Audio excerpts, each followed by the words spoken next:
The following program may contain strong language and mature content. Viewer discretion is advised.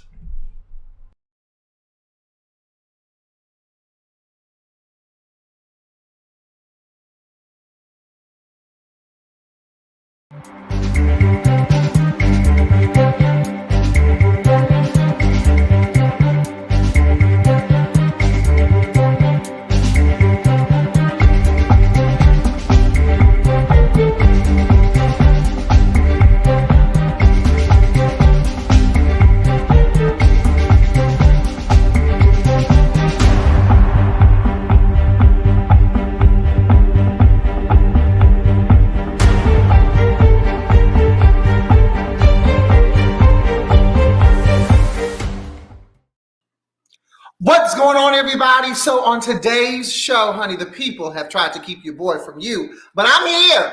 Honey, Carol Baskin is suing Netflix. Raiders receiver gets a DUI, resulting in death. And I have Kwame Corbett, CEO of Pyro Media Network, here to talk about his company and to talk a little shit. So grab your cocktails, grab your friend, grab the bitch you can't stand. Put me on your TV, and let's get into the Danyol Jaye Show.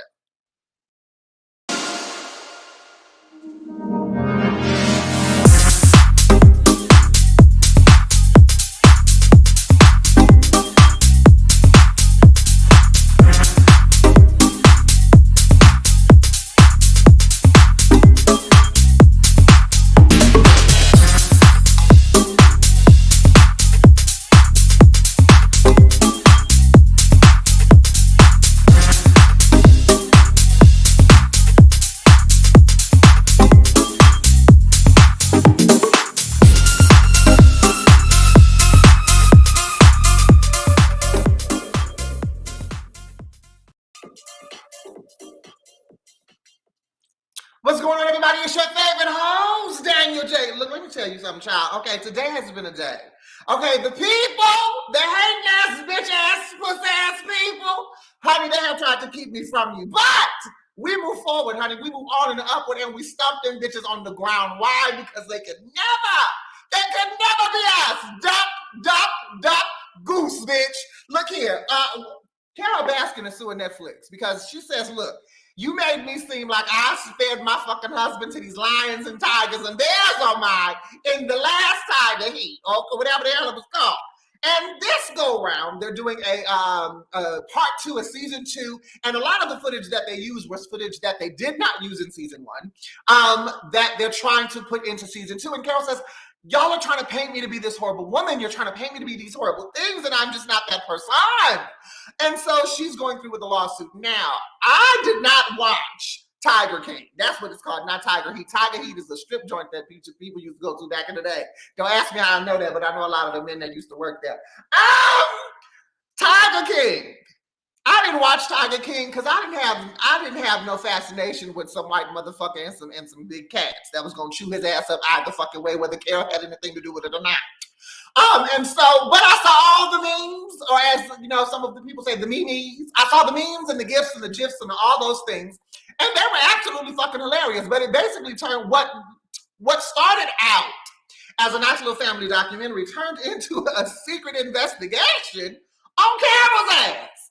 And so we was all sitting back going like, girl, did you feed your husband to this fucking tiger so that you can save these animals and so you can take his money and just have millions and live lovely? We don't know. But either way, I will say this. Netflix, you ought to be tired of being sued at this fucking point. Ted, baby, you need to do some shit real quick, okay? Because, I mean, what the fuck? I mean, you got people trying to walk out on your ass. You got people trying to sue you for trying to get them out of their money. Now you got Carol Baskin trying to sue your ass. So I don't know if Tiger Heat 2 is going to come. I don't know what type of footage is going to be. And I really don't know who's really interested to watch a part 2 of a part 1 that we didn't know we needed in the first place. But Carol, girl, you tread the fuck on, okay? You tread on, girl, and you do what you need to do. Raiders receiver Henry Ruggs is to be charged with a DUI resulting in death. Now, I am going to do my very best in my tone and in my personality not to make light of this situation because a life has been slain. However, this boy is 22.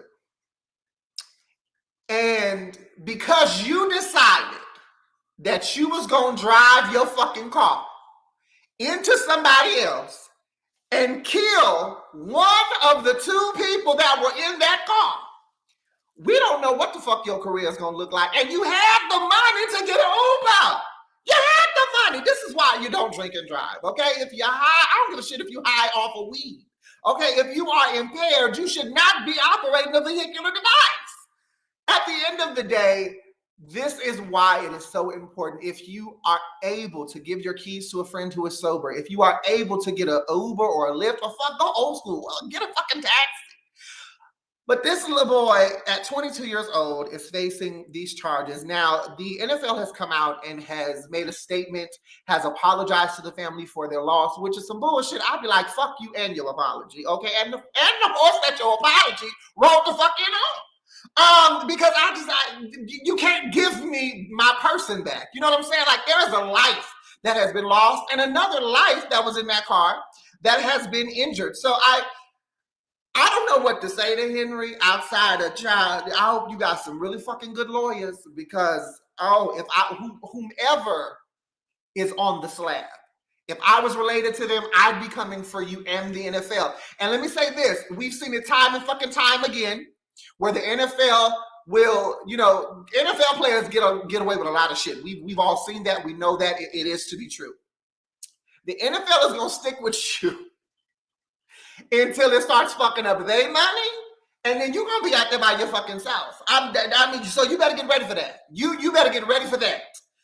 Because at the end of the day, you made a decision. It wasn't like you were sober. This car did some shit they shouldn't have did, and then the accident happened. Like, this wasn't a Brandy type situation. No shame. But you gotta pay. You gotta pay the piper. Child, it really does hurt my heart because it didn't have to be. And that's, when it comes to things like this, when I hear about like people who die in car crashes because of a drunk driver or someone who's impaired, like, those things did not have to be at the end of the day. If you would have made a different decision, if you would have just gone, got your little ass an Uber, because it ain't like you fucking can't afford it. You could probably fucking afford an Uber from here to New York on the money you get paid from the NFL, and you're new. You're young, you're sexy, you probably can have some dumb bitch paying for you. But I digress. Henry, my prayers are with you because you are about to experience in this moment of your life something that I do not wish on any black man. But unfortunately, your ass was drunk. You hit somebody and you killed somebody. Now the lawyers are asking for the public, okay, not to solidify an opinion because they want to wait until all of the facts are in. But I can tell you right now, the public opinion is this: if your ass was drunk and you hit that fucking car and somebody died, your ass is grass. That's the public. I can tell you right now, we don't need no fucking other advice after that. Unless you gonna come back and tell us somebody drugged your ass, or somebody shot up some shots up in your blood veins, and you was, somebody faked the fucking chart or whatever the case. Unless you finna tell us that, the public's opinion has been made. So prayers be with you, Henry, and hopefully the Raiders stand by you for as long as they fucking can. Now, comedian Cal Penn has come out in his new fucking book, and I didn't even take the time to read the fucking book to research the title of the book because I really don't give a damn. Okay, but comedian Cal Penn comes out in his book. Not only is he gay, not only is this motherfucker engaged, but he has also been in a homosexual relationship for the past 11 years. Now, according to the sources that I did research, sources say that it was not him who wanted to keep this relationship on the down low, that it was the boyfriend and his family, that they didn't want the attention, blah, blah, blah, blah, blah, blah, blah. I don't got a problem with that. If you want to keep your relationship on the DL, honey, and you want to suck dick in your own private quarters, chambers, and in your boudoir, that is your business to do, okay? What I do have a problem with, and what a lot of people are having a problem with, is that your career, your comedy career, has kind of been stacked on homo, hateful, intolerant comedy. Look at the fuck here. Can I sit back for a minute? So you mean to tell me that all while your ass was on fucking stage talking about gay people, bashing fucking gay people. You was getting your dick sucked in the closet by your 11-year-old relationship. Okay, not 11-year-old boyfriend. I said 11-year-old relationship. I didn't say he was a pedophile. But now I feel, kudos to you for coming out. But in moments like this, it's bittersweet for me because I'm a whole ass out motherfucker in these streets, okay? And have been so for a very, very long time. And the fact that you have been able to finesse your career navigating as a heterosexual man, because whether or not you say, well, if people saw us in the street or if people asked me, I didn't hide the fact that I was gay. Nigga, the public didn't see it. We didn't fucking see it. We didn't know. So it wasn't like you were not out. You were still in a fucking closet. And let me just tell you this, closets are for clothes, not for fucking people. So I just have I'm a little bitter in that regard because I feel like, you know what, on one hand, I'm glad that you guys are finally out. You can live your truth and be happy. But on the other hand, you got a whole fucking track record full of bodies and full of degradation, full of discriminatory comedy sketches and skits and jokes and shit that have probably done a lot of damage in the time that you've been a fucking comedian because it ain't like you're fucking young. But whatever. I hope y'all have a cute wedding. I don't know who you're going to get to sing at your wedding, but, I'm sure you got the money to figure it out. Outside of that, honey, we're going to take a break. We're going to pay these bills. And when I come back, I am going to be sitting with, such a wonderful friend of mine. Not only is he my executive producer, not only is he the CEO of Pyro Media Network, but he happens to be my friend, my brother, my gay colloquial sister. Kwame Corbett is here to talk to us about his company, his journey to becoming an entrepreneur. And later on, he's going to be sitting with me and talking a little bit of shit as we discuss the top 5 things not to fucking do when it comes to a Black gay person. All that and more when you come back on The Danyol Jaye Show.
Born and raised in New York City, coming all the way to Los Angeles, he has been a dancer, a choreographer, a photographer, a videographer, an editor, a producer, and now he is the CEO of his very own company, Pyro Media Networks. In addition to that, he is also the owner and creator of the Pyro Media conglomerate, okay, because there's many, many things, Pyro Media Enterprises, but he also does consulting with K3 Consulting, which is Kwame Corbett Creative. Child, it's too many fucking C's. K3 is a consulting business that he has. He does a lot. He is a phenomenal producer, as you can see, because he produces this wonderful show. But without further ado, I want to bring on my friend, my intelligent, my beautiful, my amazing, my incredible, my talented, my thick and sexy sister, the one and only Mr. Kwame Corbett.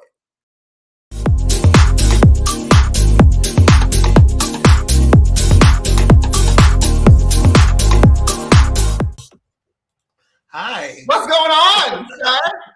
It's so How good. you doing? I'm doing good. Thank you for inviting me onto the show. I'm used to being behind the scenes as I'm still running the show. This is different. So let me tell you how inattentive this motherfucker is. So not only will he not hire someone to run this show while he is a guest on the show, he says, no, I can't trust anybody with you. So I'm going to run it, and I'm going to be a guest, and I'm going to do all these things. So We just give it up for him for being amazing. Now it's Kwame Corbett Creative Consulting, right? Those are the 3 C's. So no, the 3 C's are creative consulting company. So it's Kwame Corbett 3. So it's 4 C's. Well, yeah, but it's KC3 is actually the company. So we're going to go with Kwame Corbett Creative Consulting. That's what the 3 C's stand for. But we know that it's a company.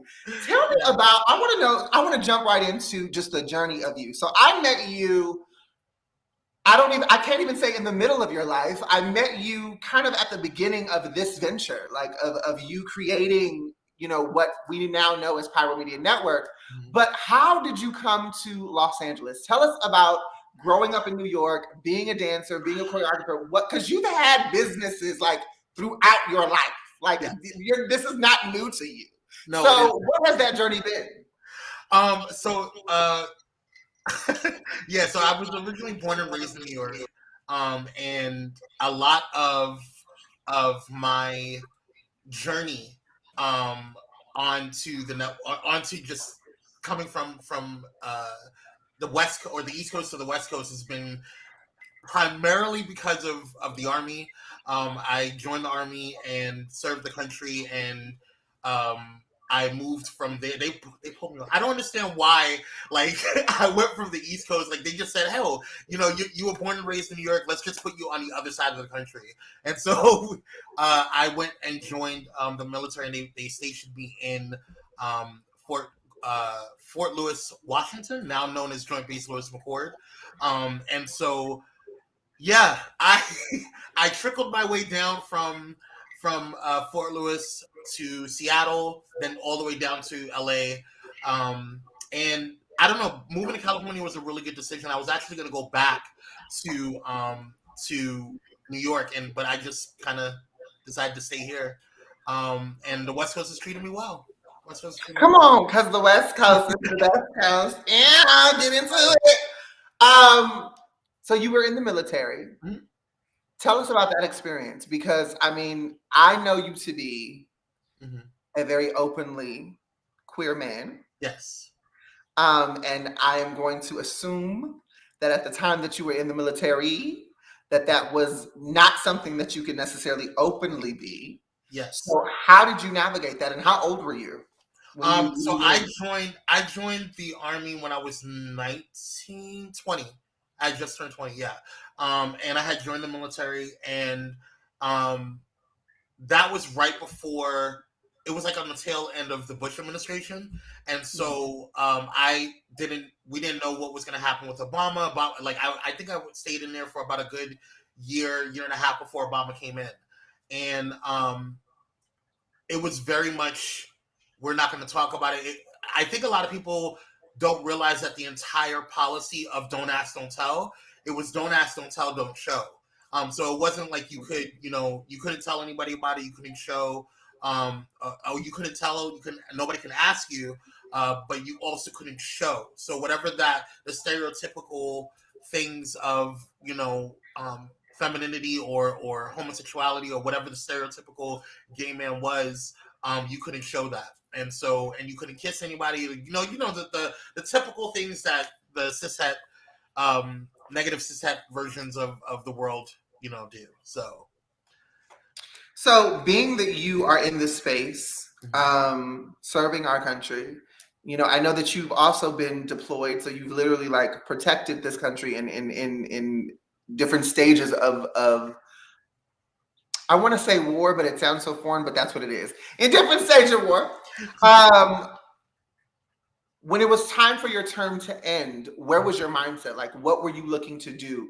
Was there an option to do a second run with the military, or were you I'm done, this is it? And how many terms did you actually do? So I did 4 deployments. And the last deployment really kind of stopped me, because I was supposed to be, I would have probably still been in the Army had I was given the duty station that I was supposed to be transferred to. But because we were getting ready to deploy again, I got what they call stop loss. So I didn't have an option to do anything. And for me, it was already a situation where Don't Ask, Don't Tell had been repealed right in the middle of my um, my career there, and when I was trying to like figure out life and everything, I just didn't want to be forced to do anything else, and don't get me wrong, I don't regret serving this country. I don't regret doing, what I did. But I do wish that I had the option to decide where I was going to go. And I felt like that was something that I couldn't do.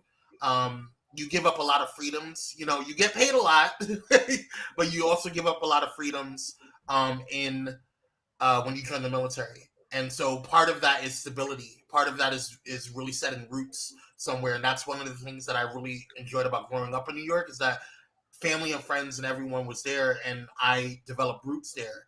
And so I wanted to be able to develop roots in some way, shape, or form in some place. And I really enjoyed Washington State. And so I wanted to stay there. And I was trying to get back to the East Coast. And so when every single moment I tried to do something, it seemed that I was being delayed, or I was being deterred, or there was some type of obstacle in my way. So I just kind of wanted to take the power back in my hands. So one of the things that I know about you is that you are very resilient. And you push through a lot, probably because you're a Capricorn, which probably means you are the workaholic that I always accuse you of being. So military is done. You've done 4 deployments. Mm-hmm. You are in California IA. Mm-hmm. Where is Kwame then? What is Kwame doing? What does Kwame get into?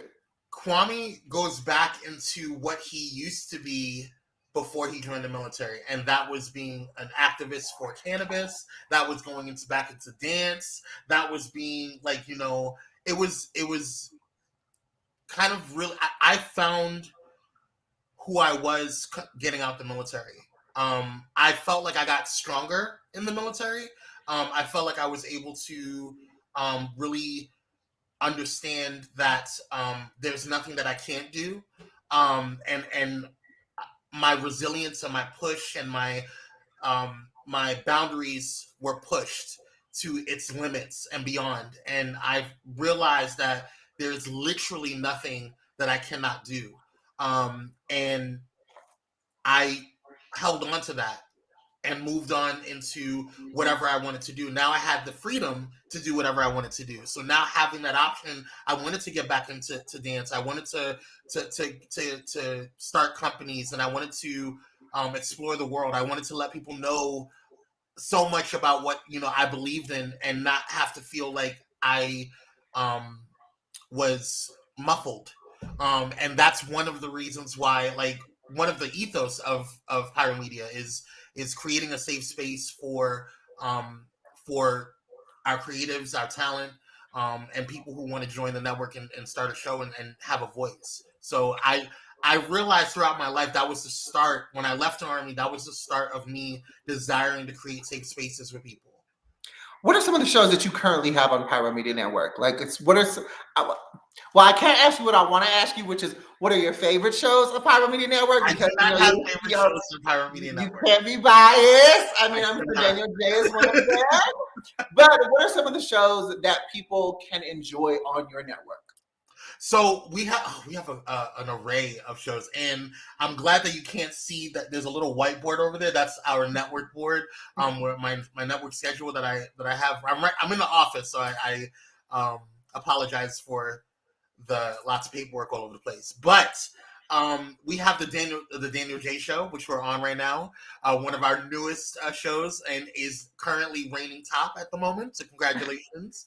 And, we have the Thais Report, and also Thais After Dark, which is a show. Thais After Dark comes on right before you today. Thais took off tonight. But the Thais Report happens on Monday, Wednesdays, and Fridays. Pop culture stuff, awesome. The Dante Show, one of the longest reigning shows on the network. So the last 3 shows that I just mentioned are the top shows on the network.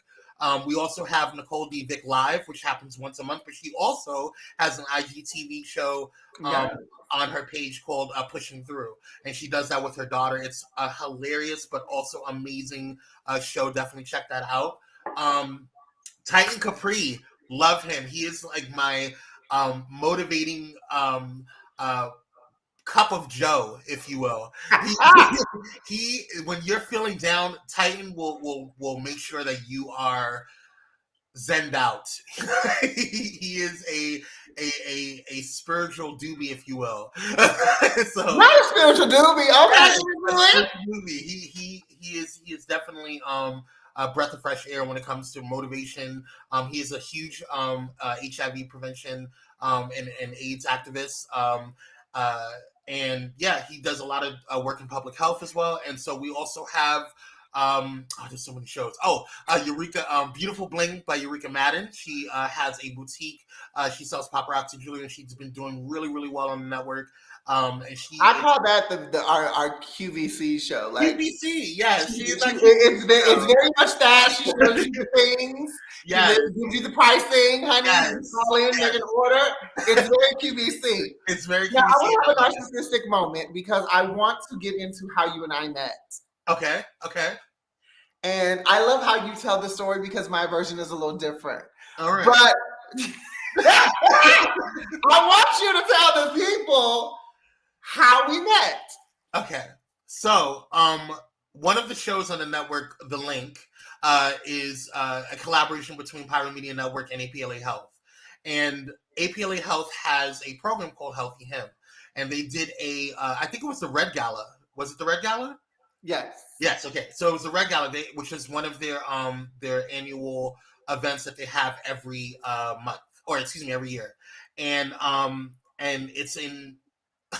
This was the first time that I met Daniel, and everybody was saying they had like different people there, different events, and different.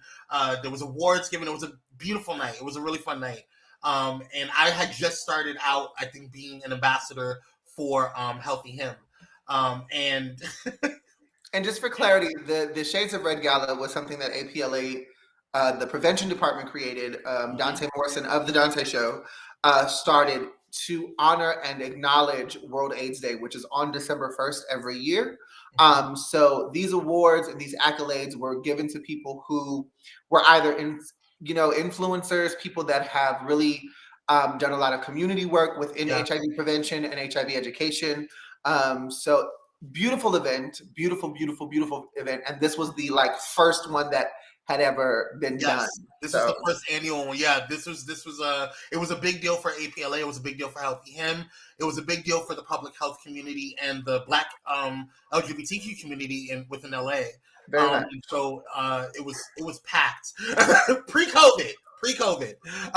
And so there was a lot of people who came to sing, who performed, all these different things or whatever. And Danyol Jaye was the finale performance, if you will. And I had never seen Danyol Jaye before. I had never met him. I had never, I wasn't really as active on social media as I am now. So I did not know anything about this person. I just see this queen coming up. And I'm like, oh, what is he about to do? Now, mind you, I had a little short bob do. You did. I had on this long. Yeah, you had a whole regalia. I had this long, diamond. It was a diamond pattern fabric that I turned into a cape that went all the way down to the floor. Yes. With an all black ensemble. A whole ensemble. And I did not know what was going to come out of your mouth because I was tired, number one, and I was ready to go home. And two, there were some very interesting performances. I'm not going to speak to that. So anyway, so there was some very interesting performance. And so when Danyol Jaye came up, I was ready to go, and I was like, okay, we got, and I wanted to be respectful and stay to the end because I was like, I'm a Healthy Him, or I cannot, leave or whatever. And when I tell you that this man sung the house down, I bawled. There was a tear right there, and I don't cry. Okay, I am an emotional gangster. I only cry once a month. All right, and so I was so moved and shooketh by the power and the emotion and the talent that Danyol Jaye is. And so I remember it differently than Daniel does, but I walked up right after that the event. I made a beeline for him, and I didn't know if because listen, y'all, sometimes our community can be a little shady, a little stuck up. And so I didn't know what I was going to get, but I said, you know what? I need to at least let him know, thank you for what you, for tonight. Your talent is amazing, awesome, and everything. So when I walked up to him, I was like, sir, you were outstanding. so and from there, that was it. Like, I don't think we saw each other again until another event, was it? Was it another Halloween event? I don't remember the next time that we saw each other. I think it was like a testing event that happened. So the reason why I love for him to tell this story is because his version is real calm. It's real smooth. It's real like nonchalant. This is what I remember. I remember after I sang, I came out, and for those of you who have never like seen me perform, I get really not necessarily shy, but I get very guarded after I perform, after I sing, because I don't know what people are gonna think. You know what I'm saying? Like, I don't know if people like the performance, if people didn't like the performance. Like, I just never know what to do. So I always look like a deer in headlights after I sing, unless it's a performance where I really know I slayed the house down. This was not one of those nights where I just felt like I slayed the house down. It was not one of those nights. He did. But I walk out and I'm standing on the terrace of the building, and I see this light-skinned, bald man in a red coat come rushing up to me and like looks up at me and goes, "Sir, you're fucking phenomenal." And in my mind, I'm going, I don't know this person. And we didn't know each other. Who is this? You do the artist thing, right? You do the artist thing. So you're like, oh, thank you so much. He was like, no, all of that is cute, but whatever that was in there, you did that. You did that. Okay, I remember that part. I remember turns around, walks off, and says, I'm done.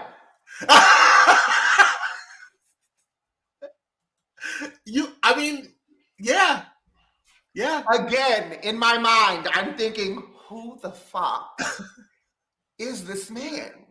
Yeah. And that was the first time that we ever met. And it's funny because we, like you said, we saw each other again, I think at a testing event that Helping Him was doing. And for whatever reason, the second event, we were talking and getting to know each other. And it was on from there. Yeah, it was on from there. And it's funny because Kwame is the reason I actually came to Healthy Him to volunteer. He invited me to a group one day, and I was like, I don't know about this, but okay, fine, I'll go. And I walk in, and it was a group.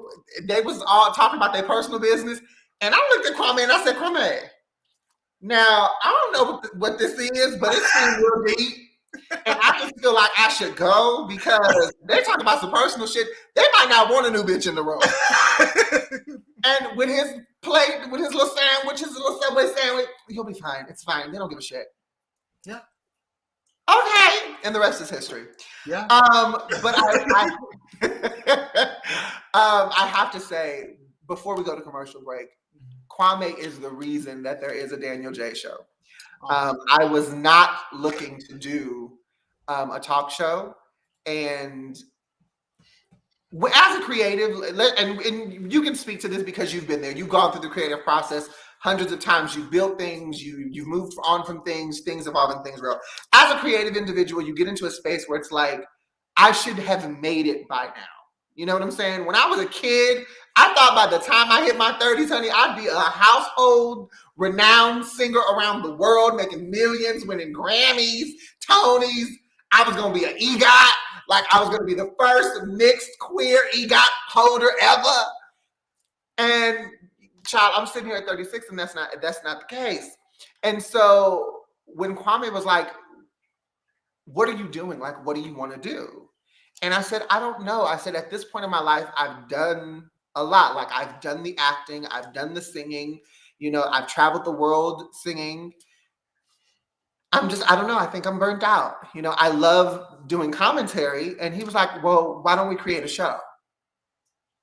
Bitch, with what money? With what money? And with what? Like what? Like I've even had a radio show. Loved my radio show on the J Spot.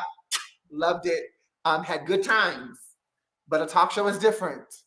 But long story short, if it wasn't for Kwame, this would not be. So I just want to say thank you for being that friend in my life, for encouraging and seeing something in me and really putting, you know, effort behind it to make it happen. I do want to speak on that. I know this is your show, but I do want to speak. Here we go. Here go the EP. He's gonna put a body on me. Go ahead. Go ahead. I do want to say, like, you know, I create the visuals. I create all of that stuff, but I can't create talent. So the shows that are on the network, you guys are powerful. You know, you guys are powerful voices. You guys are talented. Daniel, you're extremely talented. So it's easy for me, you know, to do this. This is nothing. The hard work is what you guys do. You know what I'm saying? I just sit in the back of the cut, sipping on my water, you know, and minding my black ass business. You know. Sure. So, but like that's what I do, and I just want everybody to win. You know what I'm saying? I think that there's enough room at the table for everyone, and I think there's enough space for everybody and enough food on the table for everybody to eat from. But we just got to make the table bigger, and so that's what my job is. I feel is just to make the table bigger so more people can come. And yeah, this is why we friends, y'all. Y'all see it? Do you see the vision? Do you see the vision? But we do have to take a quick commercial break. And when we come back, Kwame and I are going to be talking about the 5 top things not to do with a gay black person. And I'm going to go touch up this lip because segment 2 needs to be just as cute as segment 1. But go refill your drinks, go grab your friends, take a break, pee, use the bathroom, whatever you got to do. But make sure your ass is right back here in the next couple of minutes for the next segment of The Danyol Jaye Show. See you in a bit.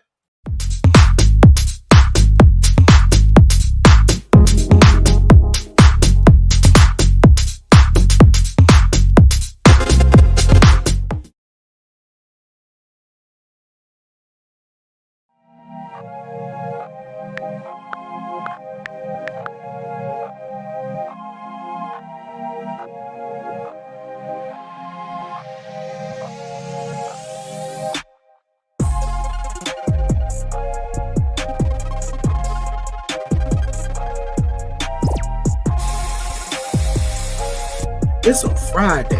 Now look. So this week, I want to talk. You are here on the link. That's right. You mamas, greetings. It is time. We're going to take a trip down Batty Boulevard and bring you. Is there such a thing as acting too black? These are your gorgeous earrings that come with the set. So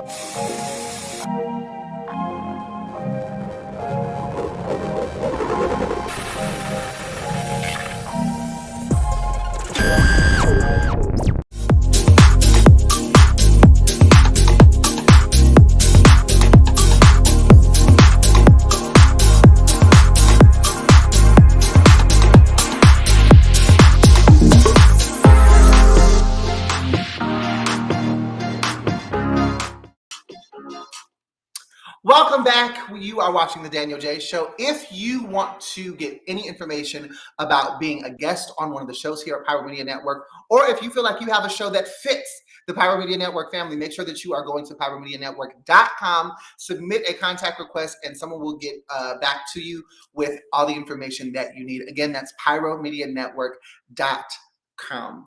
Also, if you are between the ages of 18 and 39 and you are a person of color, a male of color who is sleeping with other men, and you need an HIV test done, make sure you hit up Swab and Chill at 323-329-9713 or email them at swabandchill@apla.org. You can get a kit mailed to your home within LA County for free and get your results, your HIV status, right in the comforts of your home. I'm going to bring back Kwame because I want to get into the second segment. I want to talk about all the shit that you should not do with your Black gay friends, honey, because some of y'all get real comfortable, okay? Comfortable, okay? I said what I said, comfortable with your Black gay friends. And y'all do some shit that really annoys the fuck out of me, and I'm sure that it annoys the fuck out of others. So, Kwame, come on back, and let's talk about it.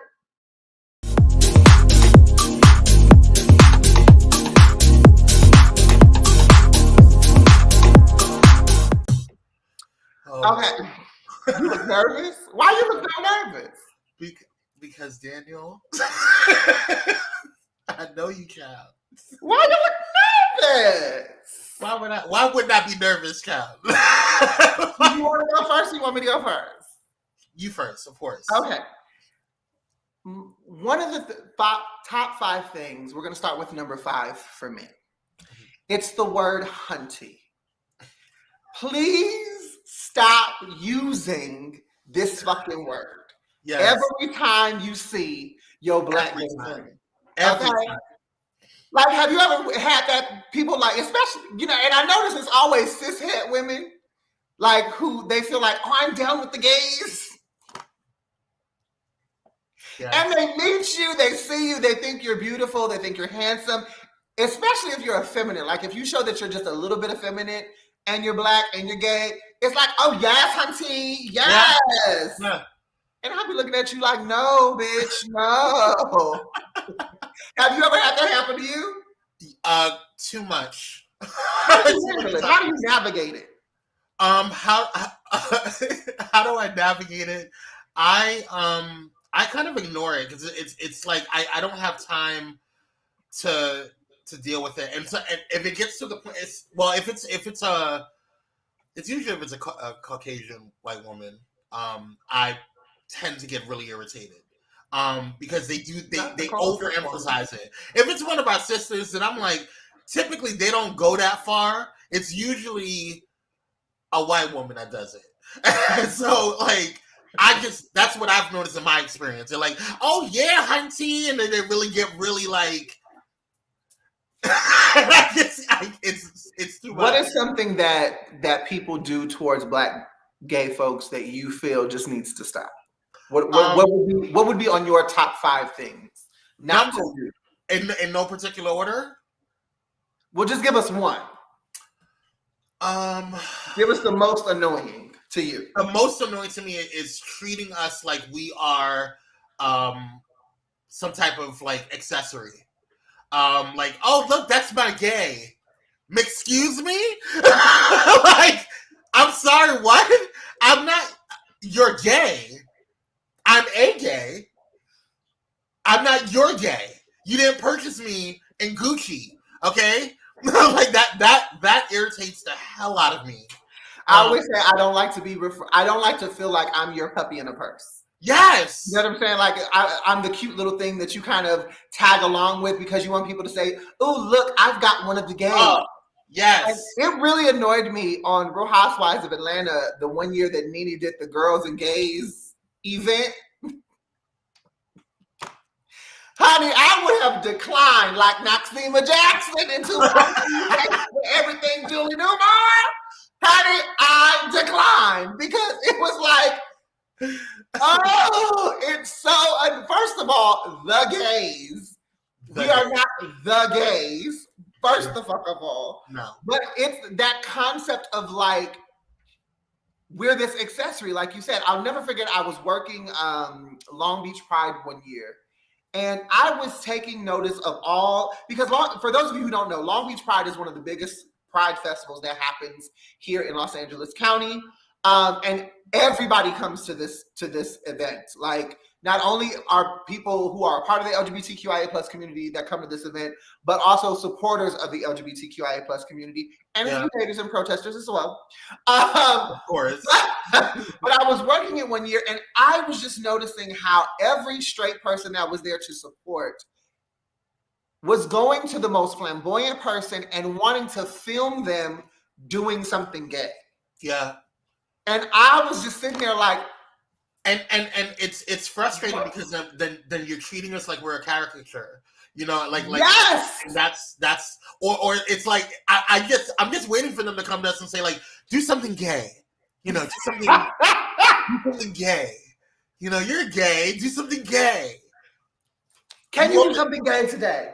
You want me to bend somebody over? Like, I don't understand what that means. I don't know what it is. That's weird. So this is my next.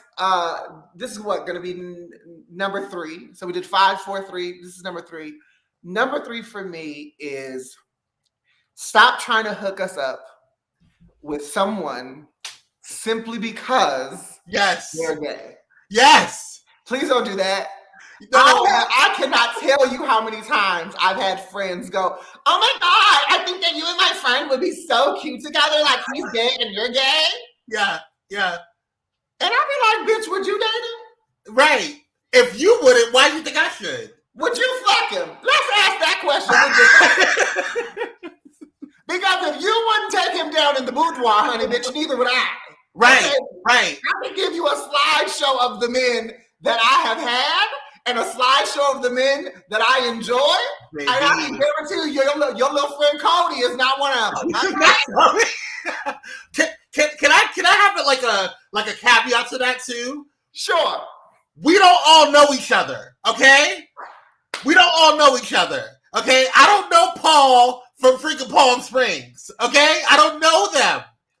It's like, especially when there's a gathering or there's a big, you know, event or whatever. It's like, oh, Danyol, this is my friend Kwame. Do you know he's gay? Do you know him? I don't know her. Like I don't know them. It's what is wrong with you? You know, I think it's one of those things. I find it funny, especially within the Black community, because within the Black community, we advocate for so much on so many different nuanced layers and levels, right? But the one thing that I find really amazing is that Black folks will tell everybody else that being Black is not a monolith, and then turn right in on itself and act like being Black and queer is a monolithic experience. Preach. I'm like, Preach. If your existence as a Black person is layered, is nuanced, bitch, so is mine as a gay Black person. The fuck? Exactly. What else you got? What's another kind of top 5 thing that just annoys you when people do it to Black gay people? There's so many, but there's so many that I have to contemplate. I think I don't know if this is something that, and is this something that is like specific to like heterosexuals or cishet, or just period? I would say it's just period. I mean, if you want to make it specific to cishet, then fine. But just period. Things that you shouldn't do with a Black gay person. Stop the preferences, because I know what you're doing. You're not saying no fats, no femmes, no Blacks. What you're saying, and it's like, well, that's just my preference. No, a preference is I like water instead of soda. It's still liquid nourishment. You saying that you do not like Blacks or Asians, that is a race. Okay, you are excluding an entire race. From the because of your point, I'm going to slide past the fact that you tried to call soda a liquid nourishment. But it is. And it's okay. We're going to go with that. But I do understand what you're saying in the regard that, you know, I always have this conversation online a lot when I tell people the difference between a preference and a prejudice. And I'm glad that you brought that up because I don't think people understand the difference. You know, and what people need to understand is when you have a preference means that you will take one thing over another if they are both presented to you. But if they are not presented to you, you would still take the other. For instance, I prefer apples over oranges. Mm-hmm. But if I don't have apples, I will eat oranges because I do like oranges. Right. I enjoy oranges. I like the way they taste. I don't like peeling them. I don't like peeling them, but I love the way they taste. I love, I love oranges. But if you presented me with an orange or an apple, I'm going to choose the apple first. That's a preference. When you have a border or a boundary where you will absolutely not do something, that you will absolutely not eat something, go somewhere, deal with this particular type of person, that's a prejudice. If you don't understand what the definition of a prejudice is, go to Google or buy you a dictionary. Like I have a prejudice against, raisins and macaroni and cheese. And I have a prejudice against avocados and white men. But it is what it is. This is where we're at. My number one thing not to do with a Black gay person, and this is going to get a little serious because it is definitely the number one thing I hate.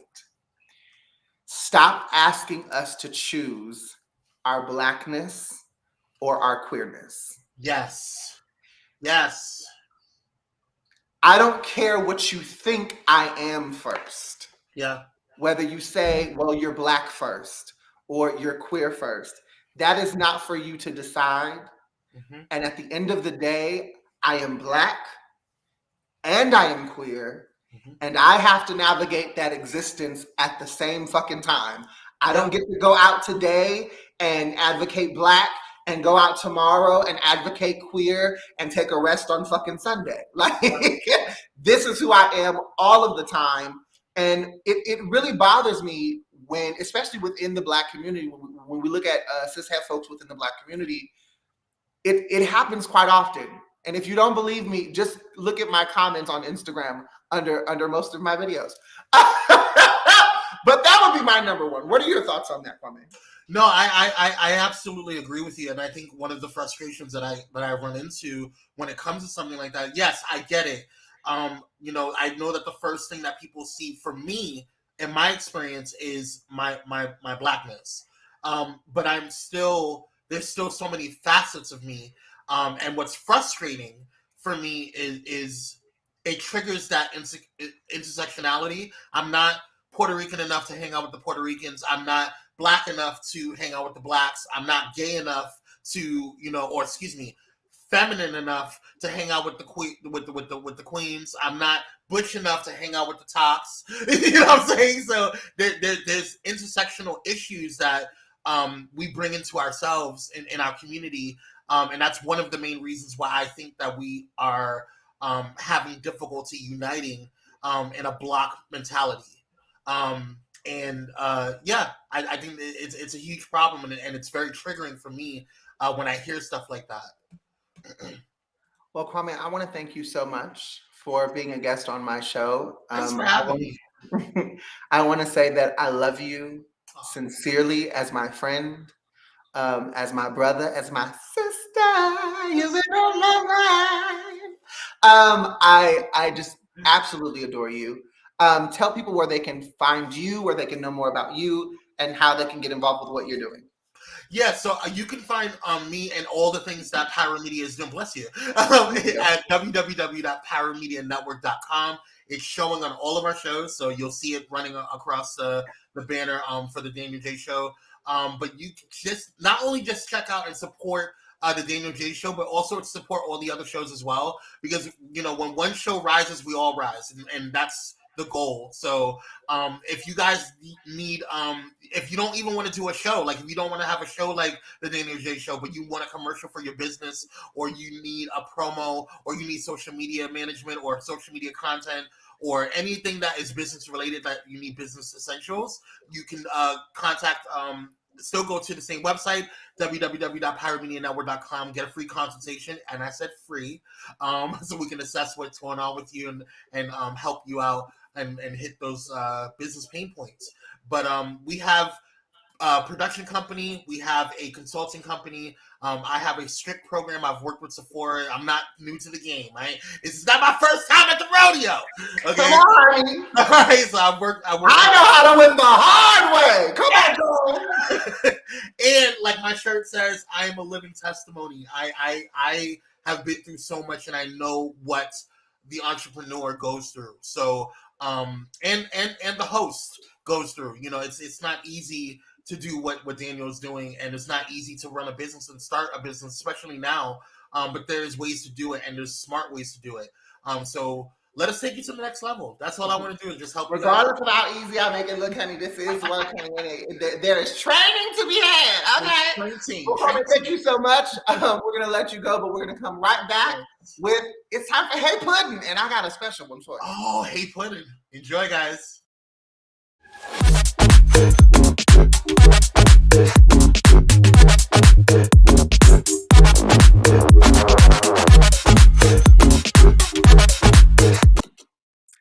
So on today's Hey Pudding, there is no letter, there is no DM. It's a lived experience, and it's about hating ass bitches. Bitches be hating. And this is what I gotta say. Hey Pudding. There is always going to be somebody that is praying for your downfall. There is always going to be someone smiling in your face and plotting the fuck out of your failure behind your back. There was always going to be someone who is secretly jealous of what you have and what you do because they don't have the range to get there themselves. And what you have to understand is that they are doing their job. So congratulate them. Give them their flowers in being great at being an asshole.